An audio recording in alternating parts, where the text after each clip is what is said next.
খেলবো হোলি রং দেবো না, তাই কখনো হয় নাকি? আরে না, চাপ নেবেন না। এটা আমার কথা নয়, এটা অনেক পুরনো কথা, অনেক একটা কানের লাইন, সেটাই আমি কপি পেস্ট করে দিলাম। যাই হোক, আমি সুপ্রিয়া, আমার একটা নতুন চ্যানেলে আপনাদের সবাইকে স্বাগত। সকালবেলা উঠেই কিন্তু আমি গিন্নির মতো রান্নাবান্না করতে শুরু করে দিয়েছি। ভাবছিলাম আমি অনেক রান্নাবান্না, একদমই না। সকালবেলা উঠে ব্রেকফাস্টটা রান্না করেছিলাম। আমরা সবাই আজকে অ্যাকচুয়ালি ব্যস্ত। ভাবছেন যে কিসের ব্যস্ত গিন্নি? আরে আজকে হোলি, ব্যস্ত থাকবো না এটা হয় নাকি কখনো আমার? যাই হোক, সকালবেলা উঠেই একমাত্র প্রথমেই ছোলার ডাল করে ফেলেছি, তারপরে কিন্তু টুকটুক করে সব রান্না করে ফেলেছি। কী রান্না করেছি সেটা কিন্তু পরে দেখতেই পাবেন, কী রান্না করেছি। এখন বলে দিলে তো আপনারাও বুঝে যাবেন, তাহলে দেখতে হবে তো তার জন্য পুরো ভিডিওটা। তারপরে কিন্তু আমি সুন্দর করে ঘর গুছিয়ে একদম হোলি প্রিপারেশন নিয়ে নিয়েছি। আপনারা মিস্টেক করে গেলেন তো, আজকে হোলি না, আজকে দোল, আগামীকাল হোলি। আপনারাও মিস্টেক করেন।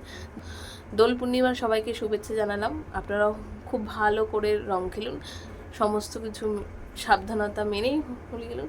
ভাবছেন আমি কী খুঁজছি? কিছুই খুঁজি না, ঘর টুকটাক করে গুছালাম। হ্যাঁ, এত বেলায় আমি একটু বেলায় রাত মেরেছি আজকে। ঘুম থেকে উঠেছিলাম কটা, এই 7-8টা নাগাদ। উঠেই কিন্তু আমি একদম নিচে নেমে গেছি। নিচে নেমে একটু টুকটুক করে রান্না করে তারপরে ঘরের যা কাজ ছিল সেগুলো করে নিলাম আস্তে আস্তে। ভাবছেন বোতলগুলো কিসের? হ্যাঁ, বোতলগুলো নিয়ে একটু বাজে চিন্তা কিন্তু আনবেন না। এগুলো অ্যাকচুয়ালি আমি ডিজাইন করব বলে এনেছিলাম, ডিআই করব বলে। তারপরে কিন্তু আমি খেতে চলে গেছি, মুখ টুক ধুয়ে খেতে গেছি। আজকে কিন্তু ব্রেকফাস্টে ছিল ছোলার ডাল, রুটি আর হচ্ছে জিলিপি।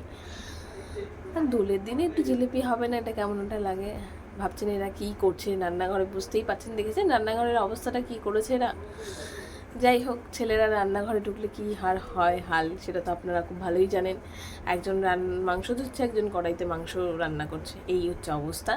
যাই হোক, দুজনে কী করবে জানি না। আমি কিন্তু আজকে পাক্কা গিন্নির মতো কাজ করছি, তাই ভাবছেন না, একদমই না। আজকে ছুটি, তাই আজকে আমি কাজ করছি। রোজ আমি এরকম কোনো কিছুই করি না। আমি কিন্তু দুপুরের লাঞ্চে আজকে কিন্তু ফ্রাইড রাইস হবে, তার জন্য বিনস, গাজর এগুলো কাটাকুটি করে নিয়েছিলাম। আজকে কিন্তু আমি ভিডিও করিনি, আজকে কিন্তু আমার প্রতিদেব ভিডিও করেছে। যাই হোক, শিখেও গেছে বলুন। এরপর আমরা কিন্তু মাংসটার কালারটা দেখুন, কি অসাধারণ রান্না করেছে। তবে রান্নাটা কিন্তু মন দিয়ে করেছে। ঘরটা নোংরা করে ফেলেছে ঠিকই, সেটা একটু মাফ যোগ করাই যায়, কিন্তু মাংসের কালারটা দেখুন কি দুর্দান্ত রেঁধেছে। এবার থেকে ভাবছি সপ্তাহে একটা দিন ওদের জন্যই ছেড়ে দেবো। দেখুন, আমাদেরও তো ইচ্ছা করে একদিন ওরাও রেঁধে বেঁধে আমাদেরকে খাওয়া। আমাদের বাড়িতে কিন্তু শুরু হয়ে গেছে রং খেলা।